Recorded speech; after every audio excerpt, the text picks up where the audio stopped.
오랜만에 영어 얘기 좀 해볼게요. 오랜만인지 아닌지 기억이 안 나지만 사실 예전에 한국 사람들 그런 얘기해요. 이제 한국 사람들 외국에 나와서 영어를 하면은 잘 못 알아들어요. 그쵸?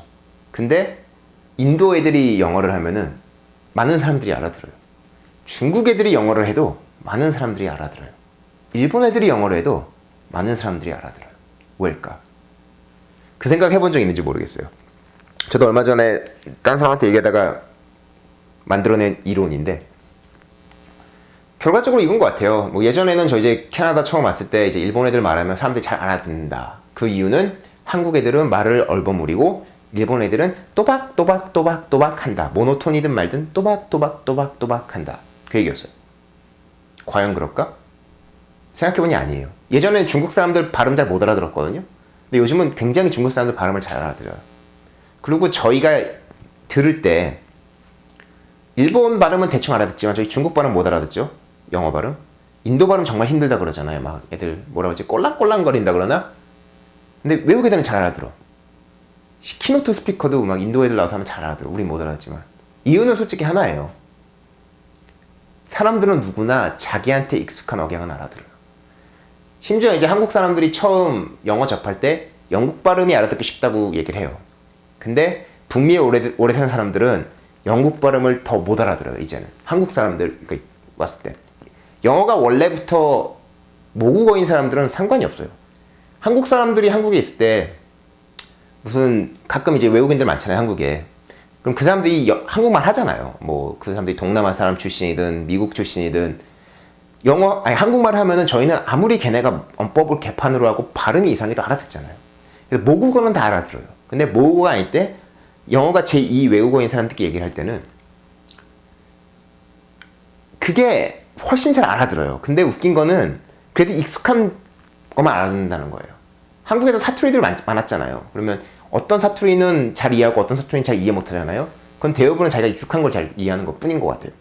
그럼 왜 중국어, 인도, 일본어가 훨씬 더 외국인들한테 익숙하냐? 그건 아주 당연한 것 같아요. 인구수만 봐도 나올 것 같아요. 한국이 4천만, 5천만 되죠 지금. 그러면 45 밀리언 정도, 50 밀리언이거든요. 근데 맞지? 빌리언이 100만이니까. 밀리언이 100만이니까. 근데 인도는 빌리언이에요. 빌리언이면 10억 맞죠? 맞는 것 같아요. 인도가 빌리언을 알고 있어요. 그리고 중국도 그 정도 돼요. 더 될 수도 있고 더 될 거예요 아마. 그럼 걔네가 10억이고 그럼 일단 걔네가 외국인의 입장에서는 중국이나 인도 애들을 만날 확률이 한국 사람 만날 확률보다 한 20배가 높아요. 더 높을 수도 있어. 그 정도 돼요. 뭐 실리콘밸리 가도 뭐 인도 애들이 많다, 중국 애들이 많다. 당연한 거예요. 걔네들이 인구가 많아요, 전 세계적으로. 일본 애들은 훨씬 적어요, 그것보단. 근데 일본 애들이 이제 그래도 한국보다 인구가 2배예요, 제가 알기로. 그쵸? 걔네가 제가 알기로 2배예요. 그러면 외국 사람에서는 일본 애들을 볼 확률이 2배가 높다는 거거든요.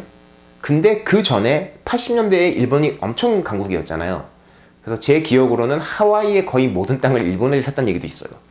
그래서 그때 일본 애들이 굉장히 해외 진출을 많이 했었고 일본 기업이 강했기 때문에 일본 사람들이 만날 일도 많았고 그렇기 때문에 일본 사람들이 진출할 기회가 더 많았어요, 그 당시에. 그래서 사람들 귀에는 일본어가 굉장히 익숙하고 그리고 어쩌면 일본 문화라는 게 전 세계적으로 굉장히 독특한 문화로 인기가 많잖아요. 뭐 한국 문화는 그보다는 훨씬 전파력이 적죠. 뭐 동남아 쪽은 모르겠지만 이 서구 쪽에서는 뭐 일본 애니메도 들어오지만 뭐 한국 애니메가 들어오는 건 거의 못 봤고 그렇게 봤을 때는 결과적으로 사람들은 자기 귀에 익숙한 발음이 들린다는 것 같아요.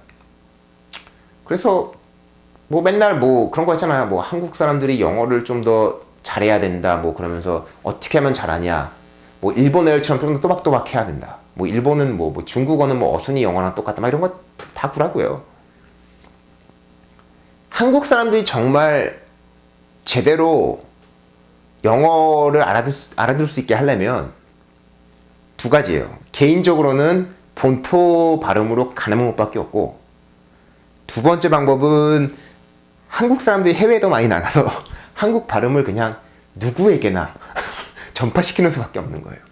그래서 대부분의 선택은 첫 번째로 가게 되겠죠. 한국이 지금 뭐 삼성이나 이런 큰 기업 위주로 해외에서 인정받고 있고 뭐 많이 성장을 하고 있어요. 사실은 굉장히 인정받고 있고 예전에 비해서. 허나 아직은 조금은 역부족이죠. 한국 사람들이 그렇게 뭐라 그럴까 수적으로 그렇게 많지가 않아요. 아직 해외에서.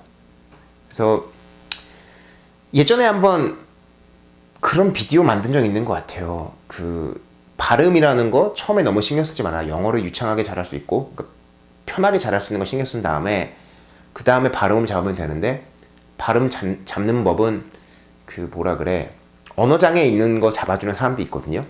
그런 사람들이 훨씬 더 제대로 잡아준다. 과학적으로 체계적으로. 발음이라는 거는 그 혀 위치, 입 모양에 따라서 바뀌거든요. 근데 한국어에 있는 발음과 영어에 있는 발음이 다른 게 되게 많아요. 그리고 저희는 한국어에 있는 발음대로 언제나 발음을 했기 때문에 영어에 있는 발음을 하려면 저희 습관과 다른 입 모양과 혀 위치가 나와야 되는데 그게 어렵기 때문에 그냥 일반 학교에서 가르쳐주는 건 별 도움이 안 되고요. 그런 언어 장애 있는 거 고쳐주는 사람, 그런 사람들 스피치 테라피스트라고 하는 것 같은데 그 사람들이 훨씬 효과적으로 고칠 수 있어요. 근데 그 사람들이 비싸거든요. 막 시간당 막 몇만 원, 10만 원 막 이렇게 하거든요. 근데 그 사람들이 가르치는 걸 제대로 배우기 위해서는 영어를 일단은 편하게 잘할 수 있어야 돼요. 발음이 아무리 구리든 뭐하든. 예전에 말했던 것 같지만 뭐 이병헌 그 배우 있죠? 그 나왔었죠. 무슨 영화였지 그게? 엑스맨 아닌데? 엑스맨인가? 아니야. 뭐 영화 나온 거 있어. 되게 유명한 거. G.I. 조인가? 그런가? 모르겠어요. 어쨌든 이병헌이 이렇게 뭐 일본 뭐 닌자 비슷하게 나왔던 그런 영화. 검 이렇게 들고. 이병헌이 굉장히 발음이 좋잖아요. 근데 이병헌도 그런 얘기 했어요. 자기 옆에 언제나 그 대사를 어떻게 말해야 되는지 그 고쳐주는 스피치 테라피스트가 옆에 있었다고. 입 모양, 혀 위치 이런 거. 제가 볼 때는 발음 고치는 방법은 그게 유일한 거고 아니면 어릴 때부터 잘했거나 어차피 발음이란 건 나이가 먹고 나면은 언어라는 게 그렇게 자연스럽게 습득이 안 되는 것 같아요. 그래도 자연스럽게 습득하면 도움은 되는데 발음은 제일 마지막에 고쳐야 되는 것 같아요. 그래서 그 얘기. 어찌 보면은 재밌자고 한 비디오였고 그냥 저도 최근에 드디어 제가 확실하게 이해할 수 있는 이론이었고 제 스스로 떠올린 뭐 분명히 딴 사람이 얘기한 게 있겠죠. 그 전에도 그 정도고 예, 포프였습니다.